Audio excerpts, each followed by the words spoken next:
je voulais parler, ça va être ça. C'est vrai que c'est la dernière ce soir, là, parce que j'ai beaucoup d'autres choses à faire. Parce que j'ai dit, tiens, j'ai beaucoup des élèves qui sont dans le domaine du sport, qui sont aussi aux études, puis dans le domaine du sport. Puis donc on dit faire attention quand quelqu'un arrive. Des fois, ils ont comme, oh, ils sont bien fines. C'est juste qu'ils n'ont pas trop le temps de poser la question, là, ou sont jaloux. Il peut y avoir de la jalousie, puis il peut y avoir de la compétition aussi, qu'on appelle de la compétition immobilière ou de la compétition d'entreprise. Qu'est-ce qui causerait, hein, la destruction d'une famille serait la destruction d'un de leurs enfants. Fait qu'enseigne-toi même pas. Je te dis tout de suite, c'est là qu'on dit, c'est le tien avant le mien, OK? Donc, imagine-toi, ça m'est déjà arrivé, moi, parce que je fais du triathlon d'hiver, puis dans mon triathlon, j'ai déjà fait du ski alpin, OK? C'est pas grave, l'équipement de ski alpin, là, c'est un équipement qui vaut comme 3000, là, c'est comme l'équivalent de 5 ans, 3 ans, 4 ans d'économie, OK, pour m'acheter cet équipement-là. Donc, j'ai fait du triathlon d'hiver assez longtemps. Qu'est-ce que je voulais dire donc? Imagine-toi donc, à un moment donné, ben, j'étais menstruée à l'époque, puis maintenant, là, parce que j'ai eu l'utérus brûlé par le stérilet Mirena, ok? Donc, c'est là que j'ai fait un embolie ou un ACV, un caillot, ou une hémorragie cérébrale, puis une hémorragie aussi utérin, puis j'ai un rein aussi qui est brûlé. Ok, bon, ça, si tu dis, c'est sûr qu'ils vont venir frapper l'autre rein, ce qu'ils ont fait. Aussitôt que tu leur dis quelque chose, mais que tu communiques en prévention pour pas que ça arrive à d'autres, ok? Pas de stérilet. Non, pas de stérilet. Donc, pour en revenir, je m'entraîne, je suis en ski alpin à ce moment-là, au Mont-Sainte-Anne. Je m'entraîne pour un triathlon, je fais de la montagne à pied, je fais du ski alpin, je fais du ski de fond, puis je fais du random, ok? Je fais 4 heures de random. Là, cette fois-là, je suis menstruée. Ça, c'est avant de faire mon ACV. Ça, c'est avant que je rencontre Pierre Joannis, l'enquêteur de police de Montréal, où elle et lui à Laval, ok, puis que je rencontre Réal Desrochers, le policier à Laval, puis avant que je sorte, moi, je suis jamais sortie d'un nightclub, ok, je suis sortie avec Sylvie Michaud, une collègue de travail de CPE, elle a dit, bon, Chantal, elle dit, viens, elle dit, on va aller danser, ça va te changer d'idée. Je venais de me séparer avec Serge Dionne, un contracteur de portes et fenêtres, Nocra portes et fenêtres de Montréal, peut-être tu connais.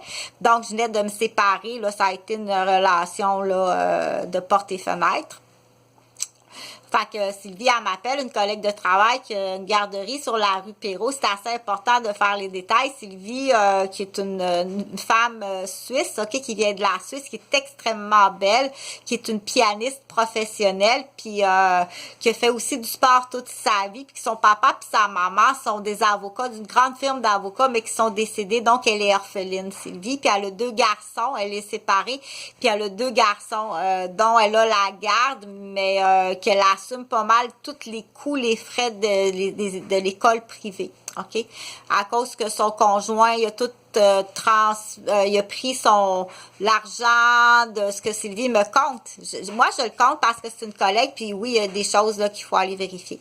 Donc, quand Sylvie s'est séparée, le conjoint à Sylvie, qui est très fortuné, a pris l'argent, puis il a tout mis ça au nom de son père, pour pas que Sylvie ait l'argent. OK? Donc, Sylvie, à ce moment-là, ce qu'elle me dit, était aux études à l'université, puis elle avait, je pense, une boutique de décoration, puis son papa puis son maman étaient vivants à l'époque, tous les 2 avocats. Donc, elle est très, très instruite, elle a beaucoup de connaissances. Salut Sylvie, j'espère que tu vas bien, ok? Des fois, on dit, je suis obligée de dire des choses pour aller vérifier si t'as pas des problématiques qui rebondissent. Mais quand même, du coup, on va vérifier. On dit, ça va plus vite à aller vérifier le suspect que est-ce que ça va bien. OK?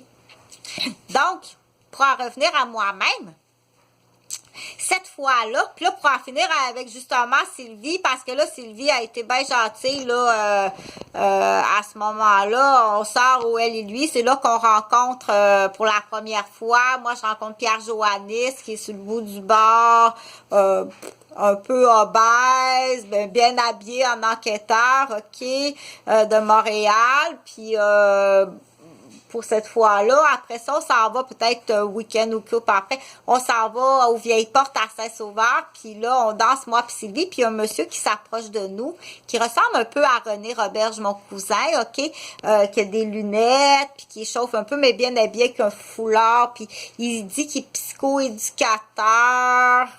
OK? Puis il danse avec moi, puis il danse avec Sylvie, mais un peu un genre de danse, puis il décroche l'épaule à Sylvie, mais solide. Sylvie est pianiste, OK? Il décroche l'épaule, le coude, puis il fait comme quasiment un coup de maître de karaté. Il décroche l'épaule, l'épaule, le coude, puis il lui fait vraiment mal, extrêmement mal, OK, tellement que Sylvie est plus capable de changer ses vitesses de voiture, je pense que c'est ça. Mais il fait vraiment mal. Pour une éducatrice, là, on a besoin de tenir des enfants, OK? Il dit qu'il est psychoéducateur à Montréal, là, je pense à l'université. Et moi, il me blesse, mais vraiment, il me blesse dans le dos au niveau cervical, puis lombaire. Mais vraiment, OK? Puis je suis une athlète, moi, là. Quand je dis je suis une athlète, je suis une athlète, OK?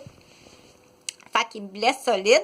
Là, moi puis Sylvie, on s'en va de là. Hey, faut faire exprès, OK? Il ressemble à René Roberge ou mon ex Daniel Vigeant. Là, il peut ressembler à Daniel Vigeant solide, mais pas de bedon. Il ressemble beaucoup, beaucoup. Moi, c'est juste pour faire référence. Si quelqu'un connaît cet homme-là, dansez pas avec. Donc, mais là, ce que je disais, là, ce que je voulais en venir, ce qui est bien important, c'est ne jugez pas. Tiens, on va finir avec la moralité. Il faut pas juger, OK? Là, je vais finir, je fais du triathlon. Donc, une autre fois, là, avant la blessure du monsieur qui a dansé puis qui m'a fait mal ici, puis ici, mais vraiment mal, là, il m'a déplacé des vertèbres, OK, que j'ai dû me médicamenter, mais pas de la morphine, là, du MS-Contin d'Ilodide, là, puis de la codéine, là, parce que je n'ai jamais pris d'opiacés de ma vie, OK? Donc, là, avant ça, je m'entraîne, moi, je fais du sport d'hiver, OK? Avant ça, là, il y a une fois, ça arrive, j'ai dit, tiens, je vais aller, j'ai jamais fait ça, aller à un bar, là, après je fais du ski alpin. Là, je pense que j'étais toute seule, je m'en souviens plus, là. De toute façon, j'ai dit, oh non, les gars étaient encore sur la pente, là, c'était l'époque de la planche à neige. Fait que les gars, ils faisaient de la planche à neige, eux autres, puis ils avaient pas fini, tu sais. Fait que j'ai dit, bah, tiens, je vais aller après mon ski alpin, j'ai dit, je vais aller prendre, je suis jamais allée là. Je vais, il y a un petit bar, là, dans où est-ce que tu vas manger quand tu finis de faire du ski alpin, là, tu sais. Là, il y a une fille qui passe avec une espèce de poche, puis elle traîne de quoi à terre, puis elle s'en va, tu sais. Plus grand qu'une poche de hockey, mais là, ça ressemblait à Méduse. Là, fait que là, j'ai dit, tiens, j'ai jamais allé là, moi, là-dedans. Fait que je rentre où il y a le petit bar, tu sais, puis je prends un Zambuca. Moi, je bois pas, OK? Si tu m'as vu boire, j'ai pris un petit Zambuca. C'est tout, OK? Mais après un triathlon, puis après une semaine de travail, puis après un entraînement sportif de triathlon, tu prends juste un petit Zambuca, puis ça donne qu'à ce moment-là, pour faire le lien, pourquoi j'ai parlé du stérilet, j'étais menstruée, OK? Fait que là, si tu t'en vas, puis là, tu me vois, vas-tu prendre l'auto dans cet état-là? Mais la question, c'est quand même, est-ce que quelqu'un, tu prends l'auto? Non, faut que tu manges. Faut que tu manges, là, c'est l'heure de manger, puis tu viens de t'entraîner. Prends pas l'auto si tu t'es entraîné.